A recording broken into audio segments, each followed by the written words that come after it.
Hello guys, welcome back to Torque Rev PMS. Today magkakabit tayo, no?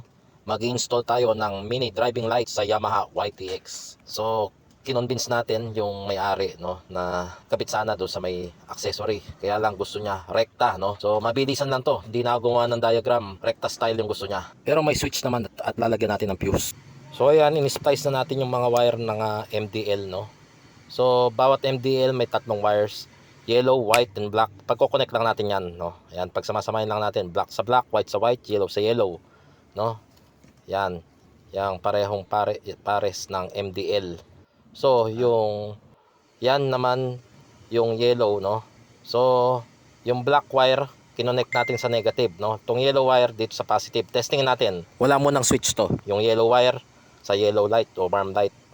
Then, testing pang isa. Oh, yan. Yellow wire sa positive battery. So, nag-produce ng yellow light o warm light. Then, tong white wire. Oh, yan. Tingnan natin kung magpo-produce ng white light. So, ayan. White light nga. So ayan. Detected natin yung mga wires ng MDL. Dito naman tayo sa wires ng switch light. Tatlo riyan. Makikita mo. May black, blue, and brown. Yan. Yung blue wire ng switch, yan yung common. Yan ang ikakabit natin sa positive ng battery. Yung brown naman ikakabit natin doon sa low beam o yung white light, ayun yung prepare ng may-ari. Tapos yung black ay yung kakabit natin sa warm light o yung high, yung number 2. Yan, tingnan natin, no. Kabit na natin. Huwag kayong malilito, yung black wire ng switch, ayun yung sa warm light. Yung black na wire ng MDL, yun ang papuntang negative ng battery, no. Huwag kayong malilito. Yung black wire ng switch doon sa yellow nating kakabit ng MDL. Tapos, yung black naman ng MDL wire, doon mapupunta sa negative ng battery.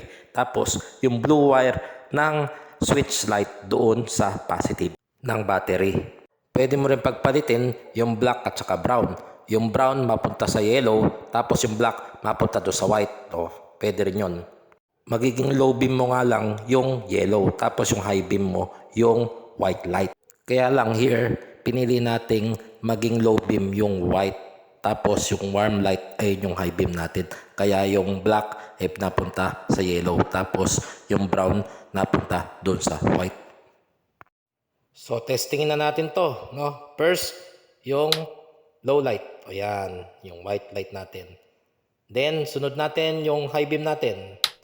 Which is yung yellow. Yan. Yan.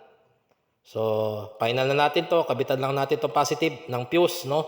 Then, insulate natin individually ng electrical tape. Yan. Para maganda na. Yan.